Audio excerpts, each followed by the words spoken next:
சரி, கொஞ்ச நேரம் கர்த்தருடைய வார்த்தைக்கு நேராக நம்முடைய கவனத்தை திருப்பலாம். 2 நாளாகமத்தின் புஸ்தகம் 20ஆம் அதிகாரத்தை நாம எடுத்துக்கொள்வோம். இந்த 2 நாளாகமம் 20ஆம் அதிகாரம் என்று சொன்ன உடனே நமக்கு வருவது யோசபாத்து சந்தித்ததான ஒரு பெரிய இக்கட்டான சூழ்நிலையில் அவர் எவ்விதமாய் ஜெயித்தார், ஜெயமெடுத்தார் என்பதை இந்த அதிகாரத்திலே நாம வாசிக்க முடிகிறது. யோசபாத்தோடு போரிட்டு அவனை ஜெயிப்பதற்கு பல எதிரிகள் அவனை சூழ வந்தார்கள் என்று 20ஆம் அதிகாரம் 1வது வசனத்தை நம்ம வாசிக்கிறோம். வாசிக்கலாமா? 20ஆம் அதிகாரம் 1வது வசனம்.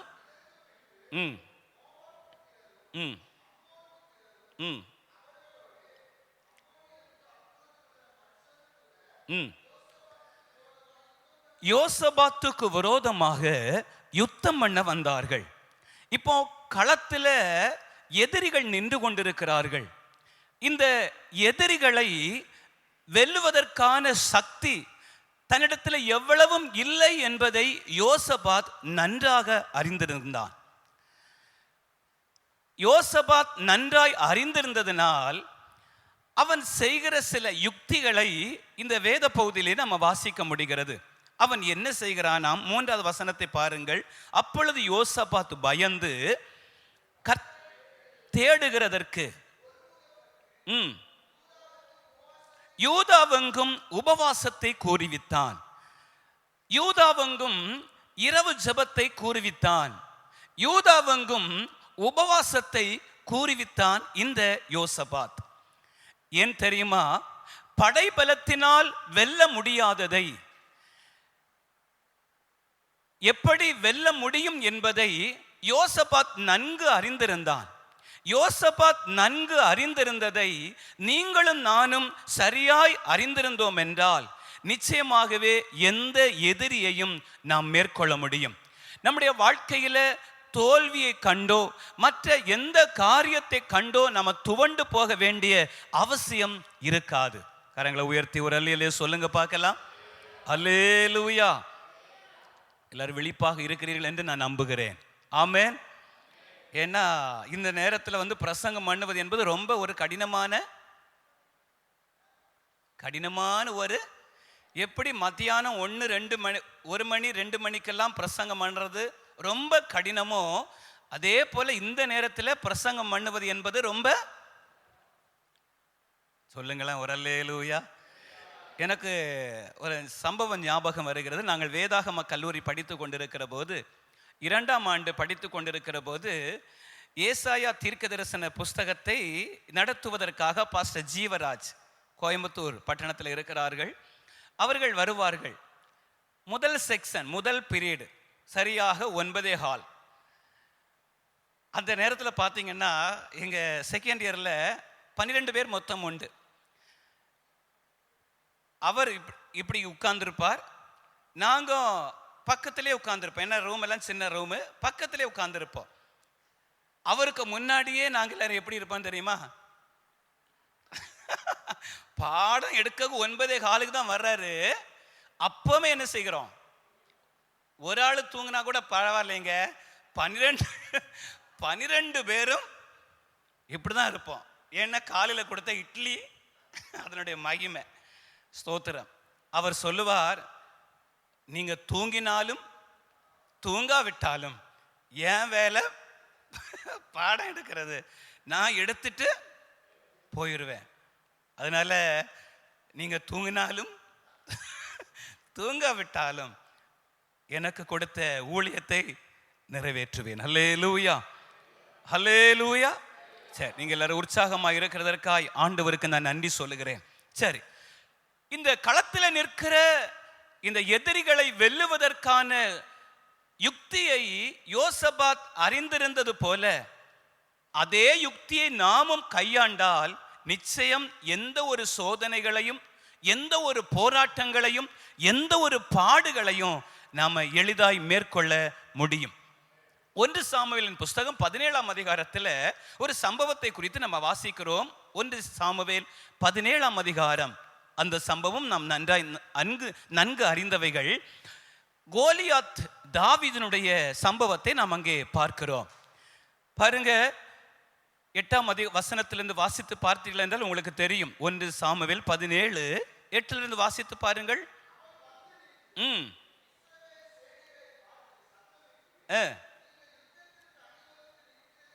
என்ன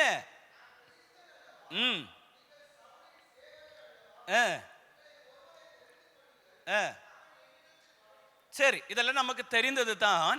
இந்த கோலியாத் ஒரு பெரிய நெடிய உருவம் கொண்டவன், ஒரு பெரிய பலம் நிறைந்தவன். அவன் என்ன நினைத்தான்? என்னை கொல்லுவதற்கான சக்தி, என்னை வெல்லுவதற்கான, ஜெயிப்பதற்கான சக்தி இந்த ஸ்தோத்திரம் சவுலுடைய படைக்கு இல்லை என்பதை அவன் அறிந்திருந்தான். அவன் நினைத்து கொண்டான், தன்னைத்தானே அவன் மெச்சி கொண்டான்.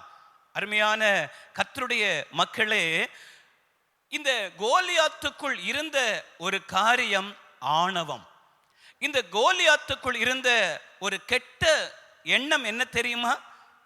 என்னை யாராலும் ஜெயிக்க முடியாது. ஒரு ஆணவம் அவனுக்குள் இருந்துச்சு. ஒரு ஆணவம் இருந்தாலே போதும், வேற எந்த ஒரு ஆயுதமும் அவனை வீழ்த்துவதற்கு அவசியம். ஆணவம் ஒன்றே போதும் அவனை வீழ்த்துவதற்கு. ஹல்லேலூயா.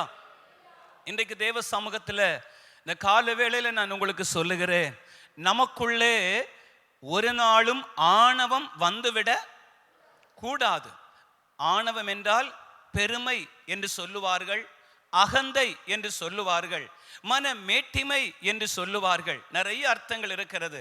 ஆக எந்த ஒரு காரியமும் நமக்குள்ளே வந்துவிட கூடாது. கர்த்தருக்கு மகிமை உண்டாவதாக. சரித்திரத்திலே ஆணவப்பட்டவர்களுடைய நிகழ்வை வரலாறு நமக்கு பதிவு பண்ணி வைத்திருக்கிறது. என்ன பதிவு? எல்லாருக்கும் தெரிந்திருக்கும், கேட்டிருப்பீர்கள். 1912ஆம் ஆண்டு ஏப்ரல் 14ஆம் தேதி டைட்டானிக் என்கிற ஒரு கப்பல் பசிபிக் கடலிலே என்ன செய்கிறது? பயணம். கொஞ்சம் பேசுங்க. பயணம்.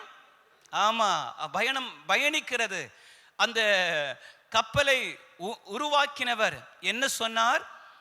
ஆண்டவரே நினைச்சாலும் இந்த கப்பலை உடைக்க முடியாது. சொன்ன கொஞ்ச நிமிஷத்துக்குள்ளேயே அதுல பயணித்த 2224 பேர், 4 பேரில் 1500க்கும் மேற்பட்டோர் அங்கே மரணம் அடைந்தார்கள்.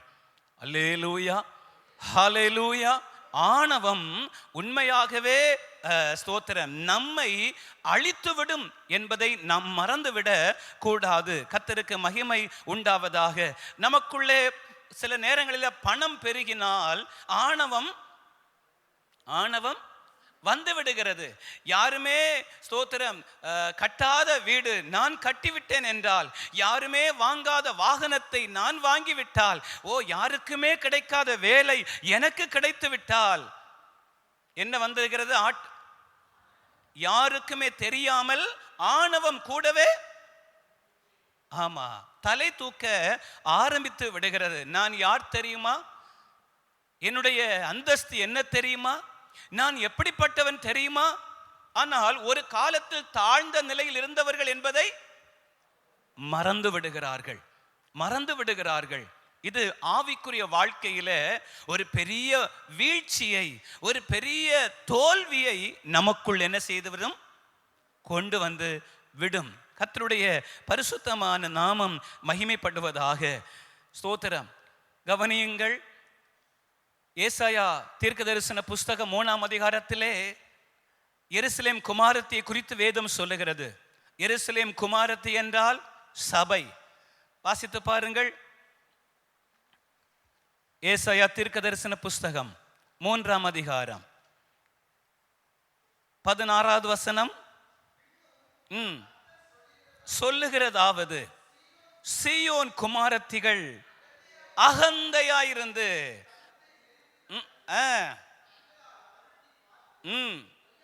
ஒய்யாரமாய் நடந்து.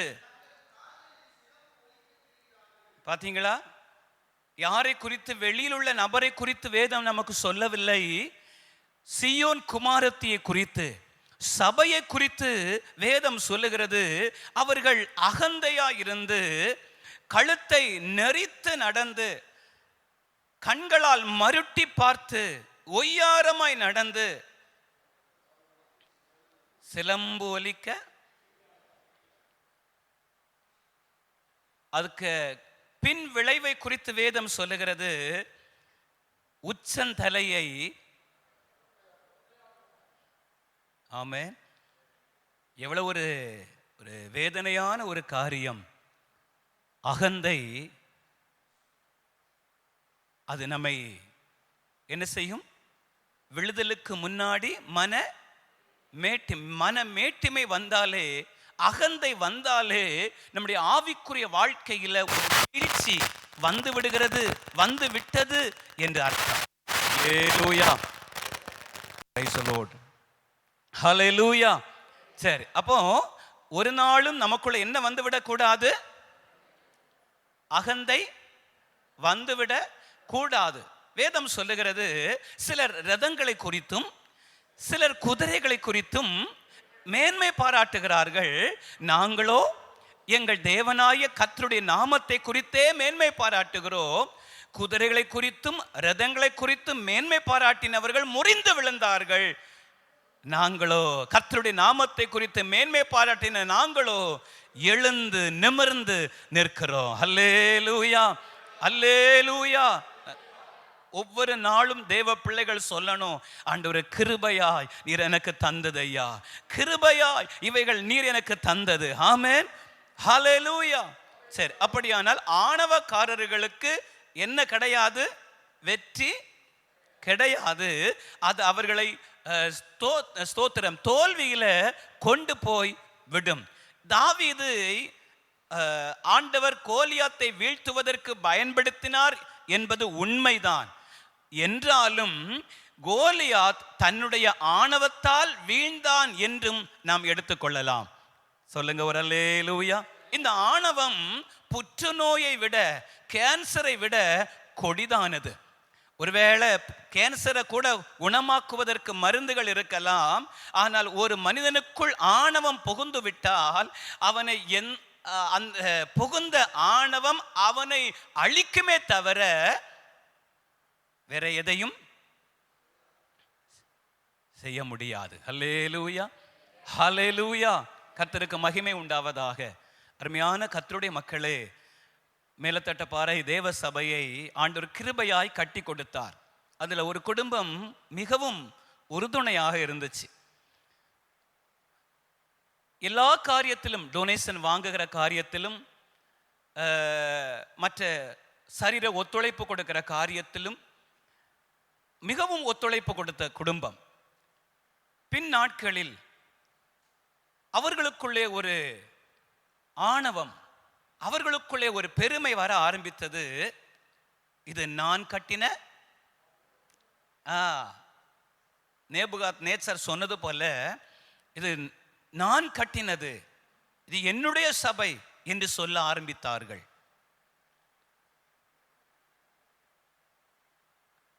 பாருங்க, அந்த குடும்பத்தில் ஒரு பெரிய வேதனையை அவர்கள் அனுபவித்தார்கள். இன்றைக்கு அவர்கள் சபையில இல்லை. ஏன் தெரியுமா? சபை என்பது அவர் ரத்தம் சிந்தி சம்பாதித்தது. ஒரு ஜெப வீடை தான் நம்ம கட்டி இருக்கிறோம். அப்படி கட்டி இருந்தாலும் ஆண்டவர் கிருபையாய் என்ன செய்ய பயன்படுத்தினார், அவ்வளவுதான். மற்றபடி நான் செய்தது என்று சொல்லுவதற்கு அதுல கடுகளவும் இடம் இல்லை. ஆமென், சொல்லுங்க ஒரு அல்லேலூயா, ஹல்லேலூயா. கர்த்தருக்கு மகிமை. ஒருவேளை உங்களை கொண்டு ஆண்டவர் பல காரியங்களை செய்திருக்கலாம். உங்களை கொண்டு அநேகர் ஆத்துமாக்கள் சபைக்குள்ள வந்திருக்கலாம். ஆனா சொல்ல வேண்டிய ஒரு காரியம், ஆண்டவர் எல்லாம் உங்க கிருபைப்பா, எல்லாம் உங்க தயவு ஆண்டவரே, நீர் என் மேல வச்ச அந்த கிருபை, அதனால தான் நான் இதை செய்ய முடிந்தது என்றுதான் சொல்லணுமே தவிர ஆணவம் நமக்குள்ள ஒரு நாளும் வந்துவிடக்கூடாது. ஹல்லேலூயா. நான் தான் பெரிய ஆளு, நான் தான் சிறந்த ஆளு, என்ன போல யார் இருக்க முடியும் அப்படின்னு சொல்லி தன்னை மேன்மைப்படுத்தி மற்றவர்களை அற்பமாய் எண்ணுகிற நிலைமை சபைக்குள் ஒரு நாள் வந்துவிட. பிசாசு அப்படித்தானே விழத்தள்ளப்பட்டான். தேவனுக்கு மேலாக ஏறுவேன், அவருக்கு மேலாக சிங்காசனத்தை உயர்த்துவேன் என்று சொன்னான். அவன் தாழ விழ தள்ளப்பட்டான். அவன் சாத்தானுடைய கூட்டமாய் மாறினான். ஒரு நாளும் எந்த ஒரு காரியத்தில் ஆகிலும் நாம் நம்மை உயர்த்தவோ மேன்மைப்படுத்தவோ அகந்தை உள்ளவர்களாய் மாறவோ கூடவே கூடாது. இந்த கோலியாத் ஸ்தோத்திரம் அப்படி மாறினான், அப்படி நினைச்சான். இந்த என்னை வெல்லுவதற்கு, என்னை ஜெயிப்பதற்கு சவுலின் கூடாரத்தில், சவுலின் கூட்டத்தில் யாருமே இல்லை என்று நினைத்தான். ஆண்டவர் தாவீதை எழுப்பினார். சொல்லுங்க சத்தமா ஒரு அல்லேலூயா, ஹல்லேலூயா. கர்த்தருக்கு மகிமை உண்டாவதாக. இன்னொரு சத்தியத்தை நான் உங்களுக்கு இந்த பகுதியிலிருந்து சொல்ல வருகிறேன். பாருங்க ஸ்தோத்திரம். 1 சாமுவேல் 17ஆம் அதிகாரம் 11வது வசனத்தில் வாசித்து பாருங்கள்.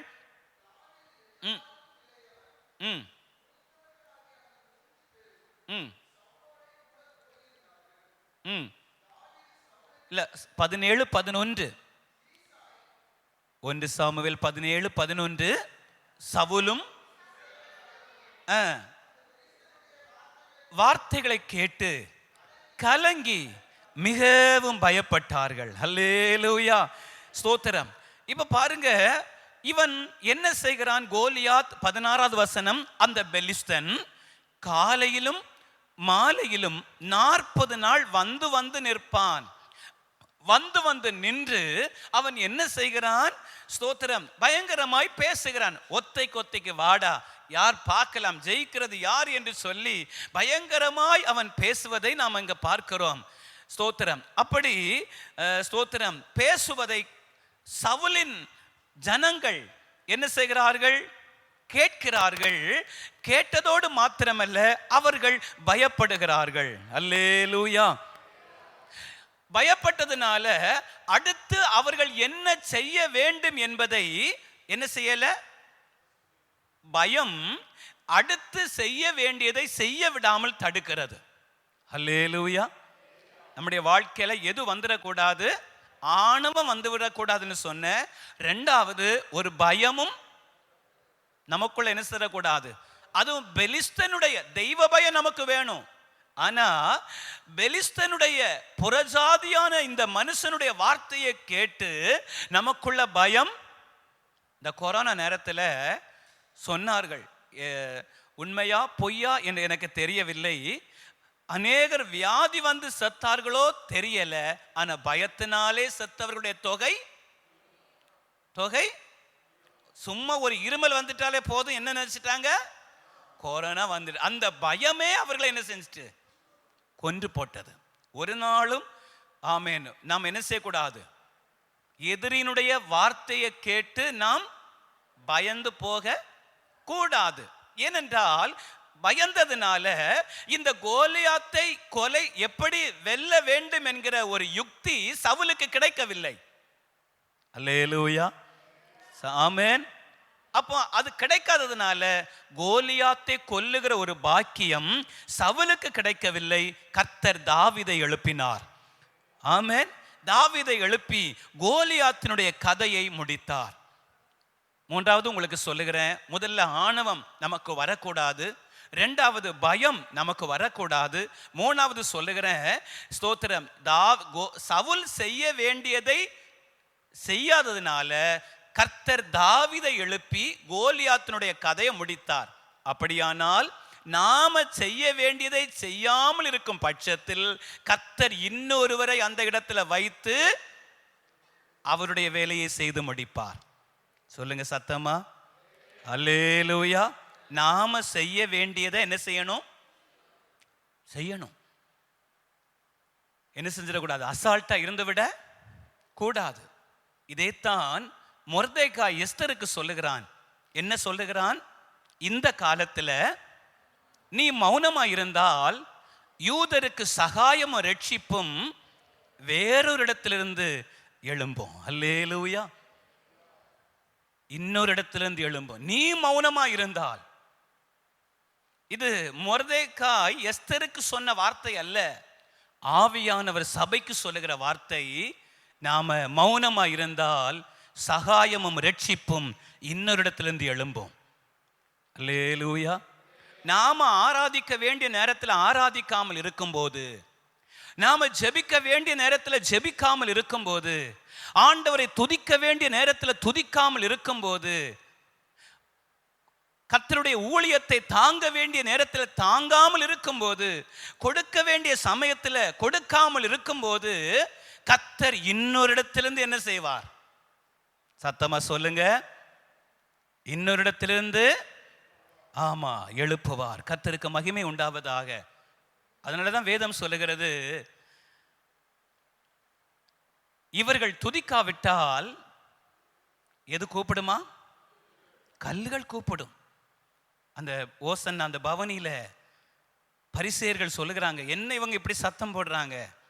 அப்ப ஆண்டவர் சொல்லுகிறார், இவர்கள் துதிக்காவிட்டால், இவர்கள் பாடாவிட்டால் ஸ்தோத்திர கல்லுகள் கூப்பிடும். நாம மௌனமாயிருந்தால், நாம ஆண்டவருக்கு செய்ய வேண்டியதை செய்யாமல் இருந்தால், இன்னொரு இடத்திலிருந்து என்ன செய்வார்? கர்த்தர் எழுப்புவார். ஏனென்றால் சபை ஒரு மனிதனுடைய சித்தத்தை சார்ந்தது அல்ல. சபை யாருடையது? கர்த்தருடையது. அப்போஸ்தலர் நடபடிகளின் புஸ்தகத்தில் வாசிக்கிறோம், அவர் தம்முடைய சுய இரத்தத்தினாலே சம்பாதித்த சபை. இந்த ஊழியம் கர்த்தருடையது, சபை கர்த்தருடையது. ஒரு தனிப்பட்ட மனிதனுக்குரியது அல்ல, இது கர்த்தருக்குரியது. அல்லேலூயா, ஆமென். ஆக நாம செய்ய தவறும் பட்சத்தில் கர்த்தர் இன்னொரு இடத்திலிருந்து என்ன செய்வார்? கட்டாயம் செய்வார். அதனால சிலருக்குள்ள எண்ணம் தோன்றும், நான் செய்கிறதுனால தான் சபை வளருகிறது, நான் கொடுக்கிறதுனால தான் சபை போஷிக்கப்படுகிறது, நான் என்னுடைய உழைப்பினால தான் எல்லாம் அப்படின்னு சொல்லி சிலர் என்ன செய்கிறார்கள்? நினைக்கிறார்கள். இது மிக மிக பெரிய ஒரு தவறு என்பதை நான் உங்களுக்கு சுட்டிக்காட்ட விரும்புகிறேன். அல்லேலூயா, அல்லேலூயா, ஸ்தோத்திரம். ஏனென்றால் வேதம் சொல்லுகிறது, எபேசியர் 5ஆம் அதிகாரம் 29வது வசனம். எபேசியர் 5:29.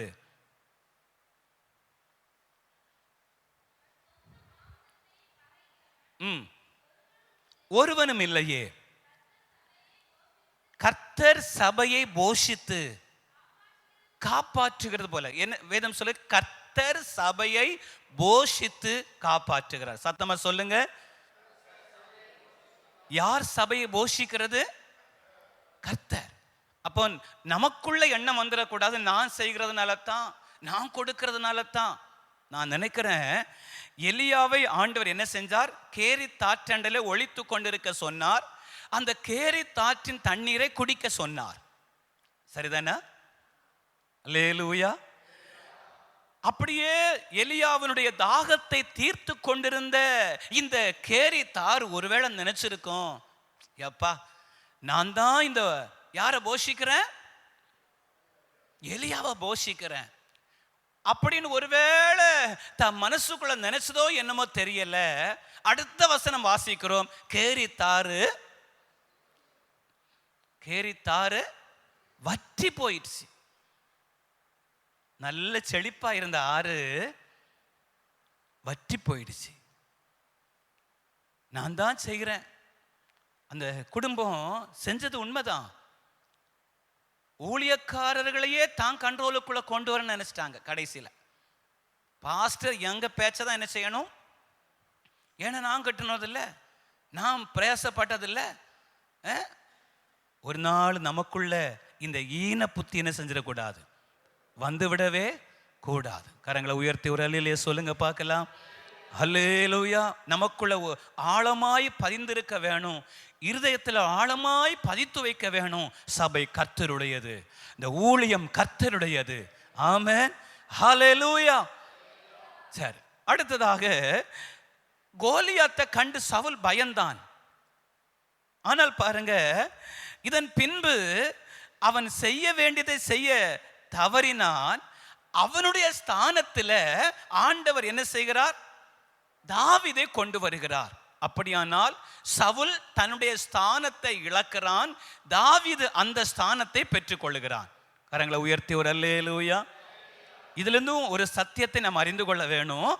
நாம் நம்முடைய ஸ்தானத்தை எக்காரணம் கொண்டு என்ன செய்யக்கூடாது, இழந்து போக கூடாது. சபையில நம்ம ஒவ்வொருவருக்கும் ஒவ்வொரு ஸ்தானம் இருக்கிறது. சபையில நம்ம ஒவ்வொருவருக்கும் ஒவ்வொரு பொறுப்பு இருக்கிறது. எனக்கு எந்த ஒரு பொறுப்பும் இல்லை, எனக்கு எந்த ஒரு ஸ்தானமும் இல்லை, நான் கைவிசம்மான்னு சொல்லிட்டு என்ன செஞ்சிருவேன், சபைக்கு வருவேன் போவேன் அப்படின்னு இருந்து விடக்கூடாது. நம் ஒவ்வொருவருக்கும் ஏதோ ஒரு விதத்துல ஒரு ஸ்தானத்தை ஆண்டவர் வைத்திருக்கிறார். சிலருக்கு ஜெபிக்கிற ஒரு ஸ்தானம், சிலருக்கு சிறுவர் ஊழியங்களை செய்கிற ஸ்தானம், இப்படி பல ஊழியங்கள், பல பொறுப்புகள் ஒவ்வொருக்கும் உண்டு. நல்ல கரங்களை உயர்த்தி அப்போஸ்தலனாகிய பவுல் ஸ்தேவானை குறித்து சொல்லுகிறார், ஸ்தேவானுடைய குடும்பத்தாரை குறித்து சொல்லுகிறார். அந்த குடும்பத்திற்கு கொடுக்கப்பட்ட பொறுப்பு என்ன தெரியுமா?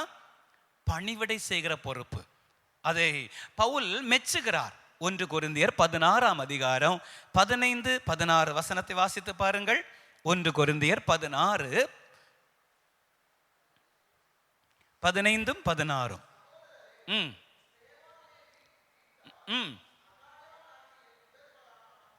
அகாயாவா நாட்டில் முதற் பலனானவர்கள்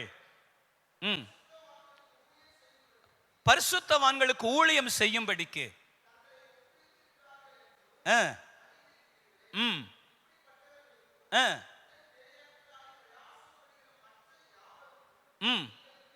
நீங்கள் கீழ்ப்படிந்திருக்க வேண்டும். யாருக்கு கீழ்ப்படிந்திருக்க வேண்டுமா? பணிவிடை செய்கிறவர்களுக்கு நீங்கள் கீழ்ப்படிந்திருக்க வேண்டும் என்று பவுல் இங்கே சொல்லுகிறார். அப்படியானால் ஸ்தேவானுடைய வீட்டாரை பவுல் உயர்த்தி பேசுவதை நம்ம பார்க்கிறோம். சபையில பணிவிடை ஊழியம் உண்டு. அல்லேலூயா. மல்கியா 1 அதிகாரம் 10 வசனத்துல தீர்க்கதரிசி அங்கலாய்க்கிறார், உங்களில் எவன் கூலி இல்லாமல் கதவை பூட்டுவான்? கூலி இல்லாமல் எவன்? சம்பளம் கொடுத்தாதான் வேலை செய்வோம் என்கிற ஒரு நிலைமைக்கு சபை தள்ளப்பட்டது. சபையில பணிவிடை செய்வதற்கு பஞ்சமா இருக்கிறது என்பதை அங்கே ஆவியானவர் வெளிப்படுத்துகிறார். சபையில சின்ன சின்ன வேலைகளா இருந்தாலும் அதை என்ன செய்யணும்? நாம செய்யணும், நம்முடைய பிள்ளைகளையும் செய்ய. சத்தமா சொல்லுங்க. அதுதான் ஒரு பெரிய ஆசீர்வாதம், மிகப்பெரிய ஆசீர்வாதம், பணிவிடை செய்வது. சாமுவேலை குறித்து வாசிக்கிறோம். அவன் கர்த்தருக்கு முன்பதாக அவன் பணிவிடை செய்தவன். ஆக பணிவிடை செய்தவனைத்தான் தான் முதல் பெயர்சபா வரைக்கும் அவன் தீர்க்கதரிசி என்று அறியப்பட்டான். நல்ல கரங்களை உயர்த்தி ஆமென். நம்ம பிள்ளைகளை செய்ய வைக்கணும். சர்ச்சை துடைக்கிறதானாலும் சரி, அவங்க செய்ய மாட்டாங்க, கிளீனா செய்ய மாட்டாங்க, இருந்தாலும் செய்ய வைக்கணும். ஏதோ ஒன்று என்ன செய்யணும்? செயற் போடுற, சபையினுடைய ஒற்றை அடிக்க, இப்படி ஏதோ பாஸ்டர் இருக்கிறார், பாஸ்டருடைய குடும்பம் இருக்கு, இல்லை. அப்ப நாம என்னைக்கு ஆசீர்வதிக்கப்படுவது? நம்முடைய பிள்ளைகள் என்னைக்கு ஆசீர்வதிக்கப்படுவது? ஏதோ ஒரு ஊழியத்தை நம்ம செய்யணுமே தவிர, நீதிமொழிகளின் புஸ்தகம் 27:8 சொல்லப்பட்ட வார்த்தையின்படி தன் ஸ்தானத்தை விட்டு அலைகிற, தன் கூட்டை விட்டு அலைகிற குருவி எப்படி இருக்கிறதோ அப்படியே தன் ஸ்தானத்தை விட்டு அலைகிற மனுஷனும் இருக்கிறான். கூட்டை விட்டு குருவி என்ன செய்யுமா? அலைந்துட்டே இருக்குமா? அதே போல நம்ம இருந்து விடக்கூடாது. நம்முடைய ஸ்தானத்தை நம்ம ஒரு நாளும் விட்டுவிட கூடவே கூடாது. கரங்களை உயர்த்தி ஒரு அல்லேலூயா ஆமென். நிறைய சொல்லப்பட்டு இருக்கிறது. யூதாஸ் காரியோத்து தன்னுடைய ஸ்தானத்தை அவன் இழந்தான். இயேசுவை காட்டி கொடுத்ததுனால எவ்வளவு ஒரு பெரிய வேதனை தெரியுமா? ஒரு நிமிஷத்துல அவன் அந்த மேன்மையை இழந்தான். பரலோகத்துல வெளிப்படுத்தின விசேஷத்துல நம்ம வாசிக்கிறோம், அங்கே மதில்கள் இருக்கிறது, 12 மதில்கள். 12 மதில்களிலும் 12 அப்போஸ்தலருடைய பெயர்கள் பதிக்கப்பட்டிருக்கிறது, பொறிக்கப்பட்டிருக்கிறது. ஒரு நிமிஷத்துல யார் இடம் பெற்றது? மத்தியா இடம் பெற்றான். யூதாஸ் இழந்தான், மத்தியாஸ் அங்கே இடம் பெற்றான். ஒரு நாளும் உங்களுக்கு பணிவாக நடுக்கத்தோடு நான் உங்களுக்கு சொல்லுகிறேன், சபையிலே உங்களுக்கு கொடுக்கப்பட்ட ஸ்தானத்தை எக்காரணம் கொண்டும் இழந்து விடாதீர்கள். அல்லேலூயா, அல்லேலூயா. கர்த்தருக்கு மகிமை உண்டாவதாக. கவனிங்கள் தொடர்ந்து. ஸ்தோத்திரம். இந்த கோலியாத்தினுடைய வார்த்தைகளை கேட்டு சவுல் பயந்தான். கோலியாத்தை வெல்லுவதற்கு, அவனை ஜெயிப்பதற்கு செய்ய வேண்டியது இன்னதென்று சிந்திக்காமல் எல்லாரும் பதுங்கி விட்டார்கள். அதே போலதான் நம்ம வாசித்த இந்த 2 நாளாகமம் 20ஆம் அதிகாரத்தில் 3 விதமான கூட்டத்தார் யோசபாத்தை வெல்லுவதற்காக வருகிற நேரத்தில் யோசபாத் பயந்தது உண்மைதான். எப்படி கோலியாத்தினுடைய வார்த்தையை கேட்டு சவுலும் அவனை சேர்ந்த ஆட்களும் பயந்தார்களோ, அதே போல யோசபாத்தும் அந்த 3 கூட்டத்தாருடைய கண்டு பயந்தான், உண்மைதான். ஆனால் கோலியாத்தை வெல்லுவதற்கு அவன் எந்த பிரயாசமும் எடுக்கவில்லை. ஆனால் யோசபாத்தோ இந்த 3 கூட்டத்தாரையும் ஜெயிப்பதற்கு சில யுக்திகளை கையாண்டான். ஆமென். சத்தமா ஒரு அல்லேலூயா. ஒரு 3 காரியம் டக்குன்னு சொல்லிட்டு நான் என் இடத்துக்கு நான் கடந்து போக விரும்புகிறேன். மறுபடியும் அந்த வார்த்தையை வாசிக்கலாம். 2 நாளாகமத்தின் புஸ்தகம் 20ஆம் அதிகாரம் 3வது வசனம். பயந்து கர்த்தரை தேடுகிறதற்கு ஒருமுகப்பட்டு யூதாவெங்கும் உபவாசத்தை கூறுவித்தான். முதல் காரியத்தை இங்கே யோசபாத், முதல் யுக்தியை யோசபாத் இங்கே கையாளுவதை நம்ம பார்க்க முடிகிறது. பயந்த யோசபாத் பதுங்கவில்லை, மாறாக பகைவர்கள் மீது பாய்வதற்கு தன்னை பலப்படுத்தி கொண்டான். அல்லேலூயா. தன்னை பலப்படுத்துவதற்காக அவன் உபவாசத்தை உபயோகப்படுத்தி கொண்டான். அல்லேலூயா. உபவாசித்து ஜெபிப்பது நல்லது, கூடவே ஒருமனப்பட்டு ஜெபிப்பது அதைவிட மேன்மையான ஒன்று. ஹல்லேலூயா. எல்லாரும் ஜெபிக்கலாம், ஆனா ஒருமனப்பட்டு ஜெபித்தார்களா என்று கேட்டால், அல்லேலூயா, ஒருமனப்பட்டு ஜெபிப்பதற்கு பலன் அதிகம். வேதம் சொல்லுகிறது, மத்தேயு 18ஆம் அதிகாரம் 19வது வசனம். மத்தேயு 18:19. உங்களில் 2 பேர் குறித்தாகிலும் பூமியிலே நல்ல கவனிங்க, பூமியிலே ஒருமனப்பட்டிருந்தால் போதும். அந்த வார்த்தையை தொடர்ந்து நீங்கள் வீட்டில் போய் வாசியுங்கள். பிரிந்து கிடக்கிற உபவாச ஜபத்தினாலேயோ, பிரிந்து கிடக்கிற மற்ற எந்த ஜபத்தினாலேயோ எந்த பிரயோஜனமும் இல்லை. ஆனால் ஒருமனப்பட்டு ஜெபிக்கிற ஜெபத்திற்கு நிச்சயம் பதில் உடனடியாக வரும். அல்லேலூயா. நம்ம பார்க்கிறோம், தானியேல், சாத்ராக், மேஷாக், ஆபேத்நேகோ எல்லாரும் இணைந்து ஒருமனப்பட்டவர்களாய் ஜெபிக்கிறார்கள். பதில் அன்றைக்கே கடந்து வருகிறது. கரங்களை உயர்த்தி ஒரு அல்லேலூயா சொல்லுங்க பார்க்கலாம். நீ மட்டுமா ஜெபம் பண்ணுவ, நீ பெரிய ஆளோ அப்படின்னு சொல்லி அவர்களுக்குள்ளே எந்த ஒரு கசப்போ, எந்த ஒரு வேற்றுமையோ, எந்த ஒரு வித்தியாசமோ அவர்களுக்குள் வரவில்லை. அவங்க எல்லாரும் ஒருமனப்பட்டவர்களாக என்ன செஞ்சாங்க? பேதுரு எழும்பட்டும், பேசட்டும், நாம கூட இருந்தவருக்கு தோள் கொடுப்போம் என்று சொன்னார்கள். ஒரு பெரிய ஒரு ஆச்சரியமான காரியம் அங்கே நடந்தது. முதல் பிரசங்கத்திலே 3000 பேர் ரட்சிக்கப்பட்டார்கள். அல்லேலூயா, ஹல்லேலூயா. ஆக ஒருமனப்பட்டு ஜெபிக்கிறது என்பது மிக மிக முக்கியமான ஒரு காரியம். அதனால தான், இதை அறிந்ததுனால தான் பிசாசு இன்னைக்கு நம்ம ஜெபம் பண்ண வரும்போது நமக்குள்ள எதை கொண்டு வந்துடுறான்னா, ஒருமனப்பாடு, குலைச்சலை அவன் கொண்டு வந்து விடுகிறான். எப்படியாவது பிரிவினையை உண்டாக்க வேண்டும் என்று அவன் என்ன செய்கிறான்?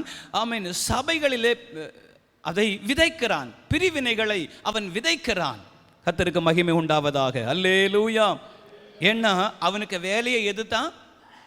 பிரிவினை உண்டாக்குகிற வேலை தான். மத்தேயு 12ஆம் அதிகாரம் 25வது வசனத்திலே நாம் அதை குறித்து நாம் வாசிக்க முடிகிறது. ஏனென்றால் அவனுடைய வேலை பிரிவினையை உண்டாக்குவது. ஏதேன் தோட்டத்திலேயே மனிதனையும் தேவனையும் பிரித்தான். ஏதேன் தோட்டத்திற்கு வெளியே சகோதரருக்குள்ளே பிரிவினையை உண்டாக்கி சகோதரரோடு இருந்த ஒற்றுமையை குலைத்தான். காயின் ஆபேலுக்குள்ளே எதை உண்டாக்கினான்? அதே பிசாசு இன்னைக்கு என்ன செய்கிறான்? சகோதரருக்குள்ளே பிரிவினைகளை உண்டாக்குகிறான். ஆரம்பத்தில் சொல்லுவாங்க, சகோதரர்கள் எப்படி நல்ல ஐக்கியமாக இருக்கிறாங்க. சில சொல்லுவாங்க, 5ல் சகோதரனா 30ல் பங்காளியா என்னமோ சொல்லுவாங்க. எனக்கு என்ன, முதல்ல சகோதரர்களாக இருக்கிறார்கள், அதுக்கு அடுத்த யாராய் மாறுகிறார்கள்? பங்காளியாக. அல்லேலூயா. முன்னாடிலாம் பார்த்தீங்கன்னா அண்ணன் தம்பி வீடெல்லாம் பக்கத்தில் இருந்தாலும் நல்ல சந்தோஷமாக இருந்தாங்க. ஆக கொஞ்ச நாள் போக போக போக அண்ணனுக்கு வீடு தனியாக, தம்பிக்கு வீடு தனியான்னு சொல்லி நடுவில் ஒரு பெரிய கோட்டை சுவர்.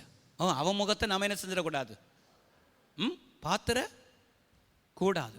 எந்த அளவுக்கு இன்றைக்கு எவ்வளவு இடத்துல சண்டைகள் நடக்கிறது. அண்ணனுக்கும் தம்பிக்கும் இடையிலே சொத்து தகராறு, தம்பி வெட்டி கொலை, அண்ணன் வெட்டி கொலை எவ்வளவு நடக்கிறது. ஆக பிசாசானவன் இன்றைக்கும் அந்த பிரிவினைகளை அவன் உண்டாக்கி கொண்டு வருகிறான். குடும்பங்களிலே ஒரு நாளும் தேவ பிள்ளைகள் இந்த பிரிவினைக்கு இடம் கொடுக்கவே கூடாது. சரி, குடும்பத்தில் சகோதரருக்குள்ள தான் பிரிவினை உண்டாக்குகிறான்னா, ஊழியர்களுக்குள்ளேயும் அவன் என்ன செஞ்சான்?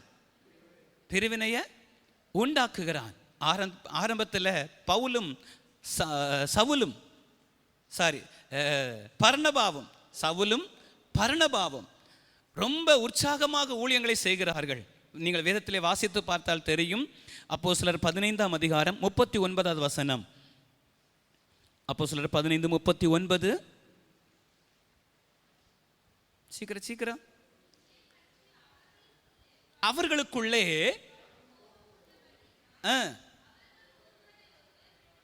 பிரிந்தார்கள். பார்த்தீங்களா? அப்போஸ்தலர் 9ஆம் அதிகாரம் 27ல் சவுல் ரட்சிக்கப்படுகிறார். பர்னபா சவுலை ஏற்றுக்கொண்டு, மற்ற அப்போஸ்தலர்கள் ஏற்றுக்கொள்ளல சவுலை, ஆனால் பர்னபா ஏற்றுக்கொண்டு என்ன செய்கிறான்? எல்லா இடங்களிலும் போய் கர்த்தருடைய ஊழியத்தை செய்கிறார்கள். ஆண்டவர் 2 பேரையும் கொண்டு ஆச்சரியமான காரியத்தை செய்தார். மெர்க்குரி, யூபித்தர் என்று சொல்ற அளவுக்கு ஆண்டவர் 2 பேரை கொண்டு வல்லமையான காரியங்களை செய்தார். லிஸ்திராவிலே இந்த அற்புதம் நடைபெறுகிறது. உலகத்தை கலக்கிறவர்களாய் மாறினார்கள். ஆனா பிரிவினை வந்தபோது 2 பேரும் என்ன செஞ்சாங்க? ஆளாளுக்கு தனித்தனி.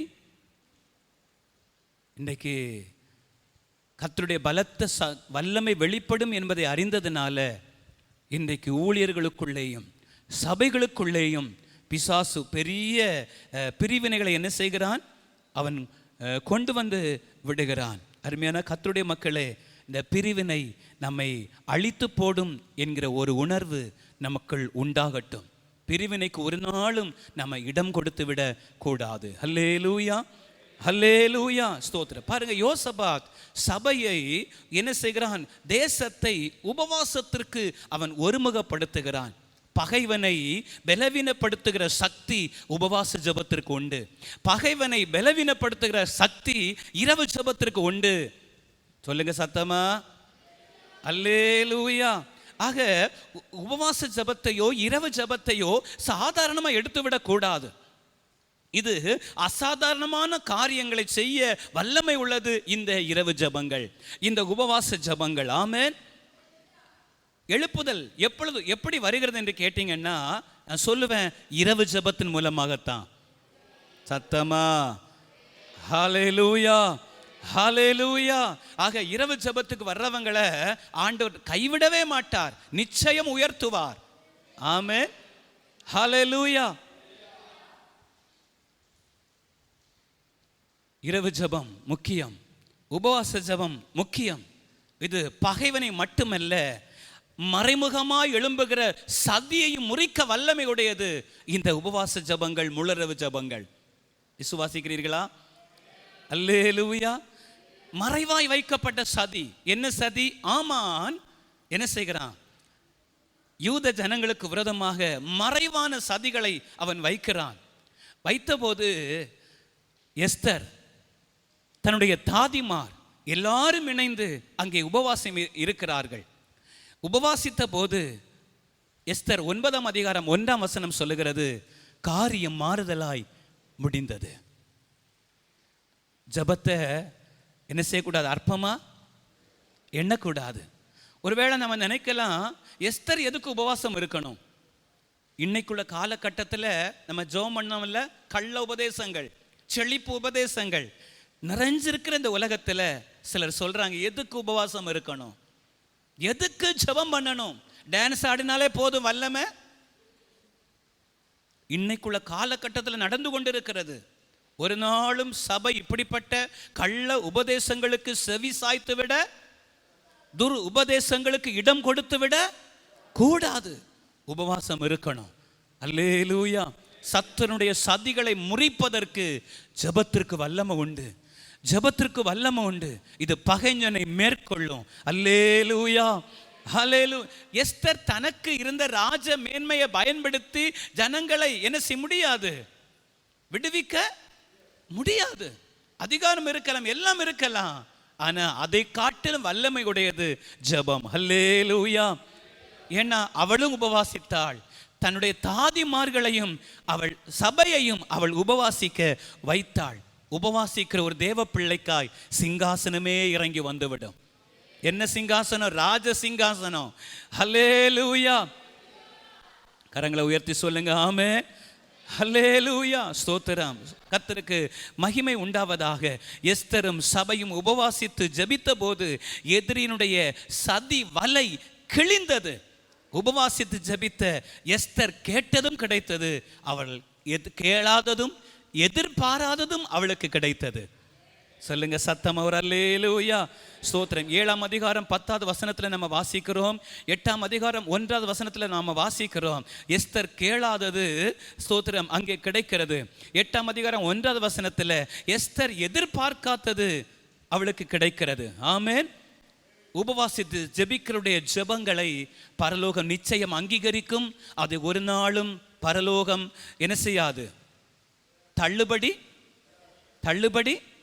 அதை அங்கீகரிக்காமல் விடவே விடாது. உபவாசித்து ஜெபிக்கிற, முழுற ஜெபத்தில் ஜெபிக்கிற ஒவ்வொரு ஜெபங்களும் பரலோகத்தில் தேவ சமூகத்தில் நிச்சயம் போய் எட்டும். நல்ல கரங்களை உயர்த்தி ஒரு அல்லேலூயா. தேவனால் புறக்கணிக்கப்படுவதில்லை. ஒருவேளை உலகத்தினுடைய அதிகாரிகளிடம் நாம் நிறைய மனுக்கள், நிறைய விண்ணப்பங்கள் கொடுத்திருக்கலாம். அது ஒருவேளை தள்ளுபடியாகவோ புறக்கணிக்கவோ மறக்கப்பட்டோ இருந்திருக்கலாம். ஆனால் தேவ சமூகத்தில் நீங்கள் வடிக்கிற கண்ணீர், தேவ சமூகத்தில் ஜெபிக்கிற ஜெபம், நீங்கள் தேவ சமூகத்தில் உபவாசம் இருக்கிற உபவாசம் ஒரு நாளும் தேவனால் புறக்கணிக்கப்படுவதில்லை. அல்லேலூயா, ஹல்லேலூயா. பரலோக நிச்சயம் ஆச்சரியமான பதிலை தரும். ஆமென். கடந்த நாளிலே ஒரு இரவு ஜெபத்துக்கு போயிருந்தோம். அங்கே வந்திருந்த ஒரு தேவ மனிதர் இவ்விதமாய் சொன்னார். அவருடைய சபையிலே ஒரு விசுவாசி, நிறைய அரசாங்க வேலை பார்க்கிறவர்கள் வருகிறவர்களாக இருந்தாலும் ஒரு விசுவாசி அரசாங்கத்தினுடைய கட்டுமான பணியை மொத்தமாக எடுத்து வேலை பார்க்கிற அந்த தொழிலை செய்து வந்தாராம். அப்பொழுது கிடைக்கிற அவர் அதிலே கள்ளத்தனம் பண்ணுவதில்லை. கிடைக்கிற கொஞ்ச வருமானத்தை கொண்டு அவர் தன்னுடைய குடும்பத்தை, தன்னுடைய பிள்ளைகளை நடத்தி கொண்டு வந்தார். எல்லாரும் சொன்னார்கள், நீ ஏன் எப்படி இருக்கிற? உனக்கு பிள்ளைகள் இருக்கிறார்கள், திருமண வயதில் பிள்ளைகள் இருக்கிறார்கள், நீ என்ன செய்ய போகிறாய், என்ன செய்ய போகிறாய்? அப்படியே ஸ்தோத்திரம் போயிட்டு இருந்த நாட்களிலே ஒரு நாளிலே ஸ்தோத்திரம் ஒருவர் கேட்டாராம், ஏன் இன்னைக்கு வேலைக்கு போகலையா? அப்பொழுது அவர் சொன்னாராம், இன்றைக்கு நாங்கள் குடும்பமாக உபவாசம் இருந்து ஜெபிக்க போகிறோம். அல்லேலூயா. குடும்பமாக உபவாசம் இருந்து ஜெபிக்க போகிறோம்.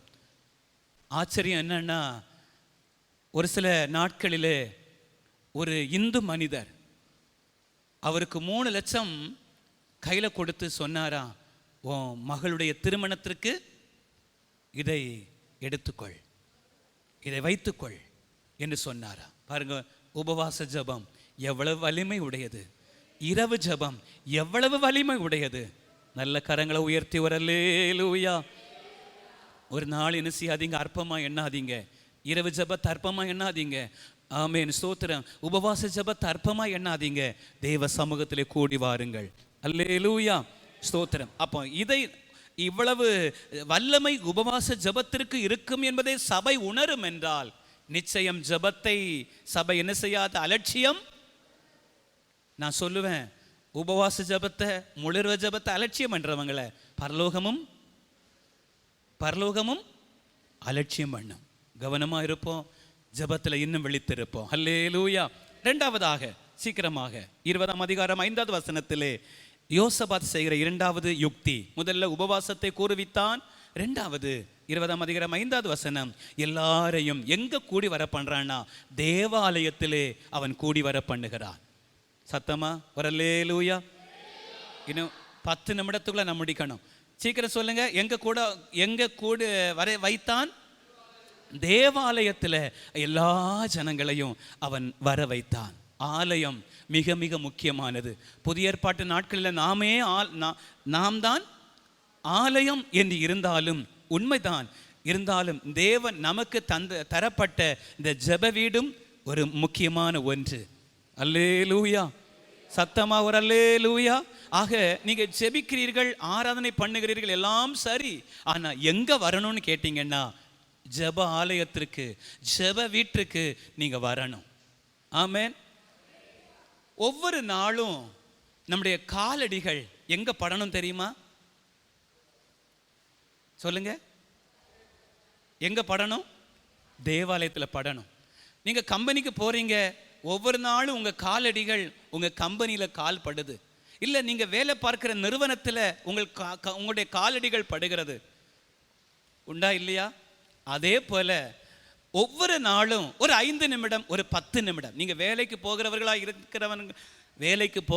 இருந்தால் நான் உங்களுக்கு சொல்லுகிறேன். நீங்க வேலைக்கு போகவில்லை என்றால் தயவு செய்து தாராளம் நீங்க என்ன செய்யலாம்? தினமும் தேவ சமூகத்தில் வந்து மணிக்கணக்காய் ஜெபம் பண்ணலாம். அல்லேலூயா, ஹல்லேலூயா. வேலைக்கு போகிறவர்களா இருந்தால் ஒரு 5 நிமிடம், ஒரு 10 நிமிடமாவது என்ன செய்யணும்? தேவ சமூகத்தில் வந்து ஜெபம் பண்ணணும். ஒரு பாரம்பரிய சபையை சார்ந்த ஒரு தகப்பனார் 5 மணிக்கெல்லாம் பனை ஏறுவதற்கு வேலைக்கு போவார். வேலைக்கு போகும்போது அவருடைய ஊர் பக்கத்தில் இருந்த ஒரு சபையில் என்ன, பொதுவாக பாரம்பரிய சபையில் என்ன இருக்கும்? மணிக்கொண்டு இருக்கும். அதுக்கு கீழ் பக்கத்தில் ஒவ்வொரு நாளும் முட்டி போட்டு ஜோமன் ஒரு 5 நிமிடம். என்ன ஜோமனுற தெரியல, 5 நிமிடம் ஜோமன் தினமும் ஜோமன் வாரான். என்ன நடந்தது தெரியுமா? ஆச்சரியம். அவங்க 2 மகனையும் ஆண்டவர் உயர்த்தினார். அவர்களை 2 மகனுக்கு நல்ல உத்தியோகத்தை கொடுத்து ஆண்டவர் ஆசீர்வதித்தார்.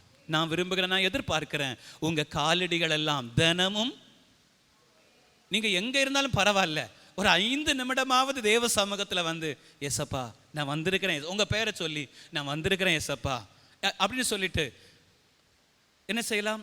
சபைக்காக, உங்களுடைய கிராமத்திற்காக ஒவ்வொரு வார்த்தையில ஒவ்வொரு வரியில சொல்லி என்ன செய்யலாம்? ஜெபம் பண்ணலாம். கரங்களை உயர்த்தி சத்தமா ஹல்லேலூயா, ஹல்லேலூயா. ஏன்னா எல்லாரும் எங்க கூட வைக்கிறான்னா சபையில ஜபத்திற்கு கூட வைக்கிறான். இன்னைக்கு சபையில நடக்கிற உபவாச ஜபத்திற்கு சிலருக்கு மதிப்பே இல்லை.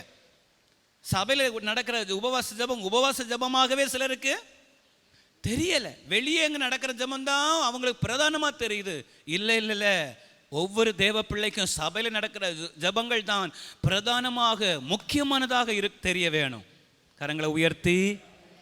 ஏன்னா வெளியே நடக்கிறதெல்லாம் கவர்ச்சிகரமாக, மக்களை இழுப்பதற்காக, மக்களை தன்னுடைய வசப்படுத்துவதற்காக செய்கிறார்கள். அவர்களையே நம்பி போவோம் என்றால் கடைசியிலே வஞ்சிக்கப்பட்டு ஒண்ணு இல்லாம போய்விடுவோம். அதனாலதான் வேதம் சொல்லுது, சபை கூடி வருதலை சிலர் விட்டு விடுகிறது போல நாம் விட்டு விடாமல் ஒருவருக்கொருவர் புத்தி சொல்ல கடவோம். ஆக சபை கூடி வருதல், உபவாச ஜபம், முழுர ஜபம் எல்லாம் முக்கியமானது. அது சபையில் நடக்கிறது மிக மிக பிரதானமானது. ஹல்லேலூயா. யோவேல் 2ஆம் அதிகாரம் 15ஆம் வசனத்திலிருந்து 18ஆம் வசனம் வரைக்கும் நீங்க பார்த்தீங்கன்னா, ஜனத்தை கூட்டுங்கள், பரிசுத்த உபவாச நாளை நியமியுங்கள், விசேஷித்த ஆசரிப்பை கூறுங்கள், ஆசாரியர்கள் பலிபீடத்துக்கும் ஸ்தோத்திரம் மண்டபத்துக்கு நடுவாக என்ன செய்யணுமா? விழுந்து ஜெபம் பண்ணுங்கள் என்று வேதம் சொல்லுகிறது. அங்கே ஜெபம் பண்ண வேண்டும் என்று வேதம் சொல்லுகிறது. ஆக எல்லாரும் அங்கே வாசிக்கிறோம். ஜெப ஆலயம், அங்கே ஆலயத்தை முக்கியப்படுத்தணும். கரங்களை உயர்த்துவர். அல்லேலூயா, ஆமென், ஸ்தோத்திரம். சரி, பழைய ஏற்பாட்டில் தான் அப்படின்னா புதிய ஏற்பாட்டிலையும் ஆலயத்தை, ஜெப வீட்டை வேதம் முக்கியப்படுத்துகிறது. அப்போஸ்தலர் 13ஆம் அதிகாரம் 1-2 வசனத்தை நீங்க பார்த்தீங்கன்னா அங்கே சொல்லப்பட்டு இருக்கிறது. அந்த வார்த்தையை மாத்திர வாசிங்க சீக்கிரம். அப்போஸ்தலர் 13:1-2.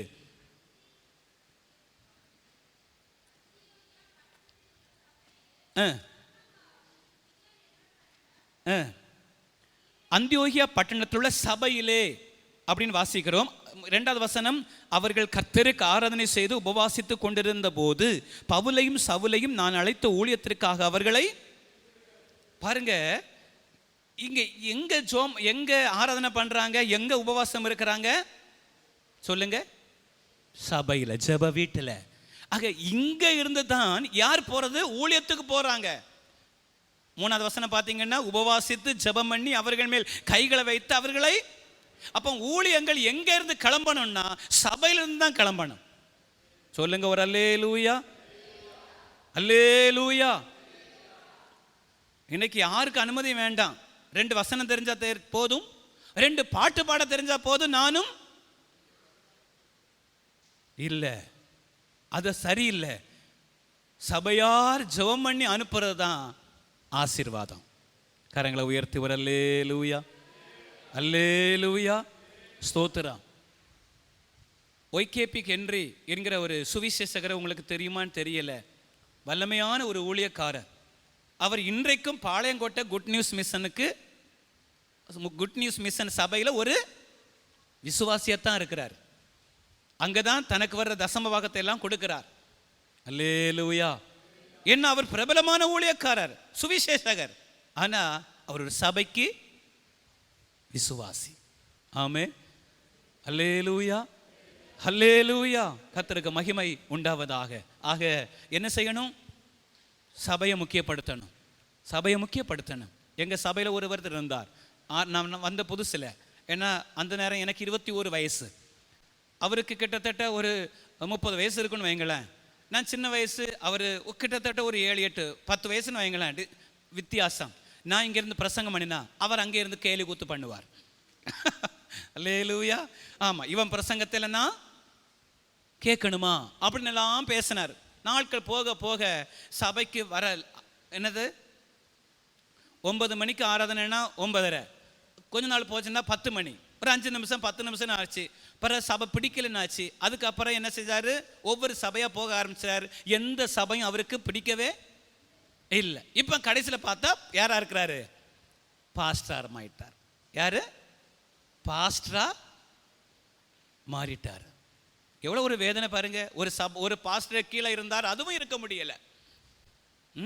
ஆக இப்படியும் ஆட்கள் இருக்கிறாங்க. அருமையான கர்த்தருடைய மக்களே, சபையில ஆராதனை செய்து ஜெபம் பண்ணி உபவாசித்து கொண்டிருந்த போது, ஏற்ற வேளை வந்த போது ஆவியானவர் திருவிழம் பற்றி அவர்களை ஊழியத்திற்காக பிரித்து விடுங்கள் என்று சொன்னபோது அப்படியே சபையார் அவர்கள் மேலே கை வைத்து ஜெபம் பண்ணி அவர்களை ஊழியத்துக்கு அனுப்பினார்கள். ஆமென்.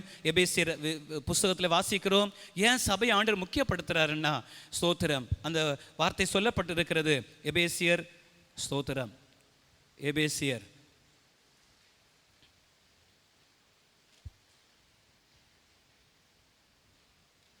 எபேசியர் 3ஆம் அதிகாரம் 10வது வசனம், உன்னதத்தில் உள்ள துரைத்தனங்களுக்கும் அதிகாரங்களுக்கும் அவருடைய அனந்த ஞானமானது சபையின் மூலமா இப்பொழுது தெரிய வரும் பொருட்டு. எதன் மூலமா தான் தெரிய வரணுமா? சபை. அதனால தான் சபையை ஆண்டவர் முக்கியப்படுத்துகிறார். இங்க யோசபாத்தும் சபையிலே என்ன செய்கிறார்? ஜனங்களை உபவாசிக்க கூட்டுகிறார். 3ஆவதாக கடைசியாக நான் சொல்லி முடிக்க விரும்புகிறேன். 2 நாளாகமம் 20ஆம் அதிகாரம் 21வது வசனத்தை நீங்கள் வாசித்து பாருங்கள். 20-21. யோசபாத் என்ன செய்கிறான்?